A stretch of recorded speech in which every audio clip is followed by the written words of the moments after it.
কি ব্যাপার? শিপো শালার তো কোনো খোঁজ পাইতেছি না। আমার তো আর বিলম্ব সহ্য হইতাছে না। এই কে আছিস? শিপো শালার এই দরবারে পাঠিয়ে দে।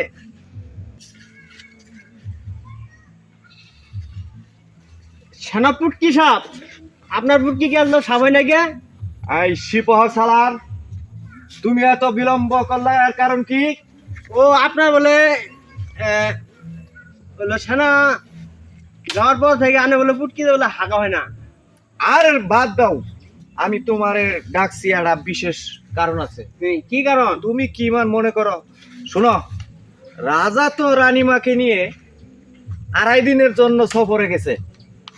এই সুযোগে এই রাজ্যটারে তুমি আর আমি বেচ্চা দুইজনে সিরে ভাগ করে খাওয়া ফেলাবো। মানে খন্ড খন্ড করে দিমু, একবারে লেড়া বেড়া করে হালাম। তাই নাকি? হ্যাঁ, আরো সাবে কিছু বলবে না? আরে রাজা সাপ দেশে আইসে দেখবো তে খালি মাটি পড়ে রয়েছে। শিপা শালা, তুমি কি বলো? পুটকি সাপ আনে এত বুদ্ধি কই দেন বেলায়? আরে শিপা শালা, আমি বুদ্ধি সব সময় এই যে এর মধ্যে ছেড়ে দিই। তাই নাকি? হ্যাঁ। শিপা শালা, তাহলে চলি। যাও, আচ্ছা। আমরা রাজ্যটারে দুইজনে মানে ছিঁড়ে তেনানো গেলাম। সিরে তেরা করে হারাম মানে বাঘ কইরে খাওয়া ফেলাবো।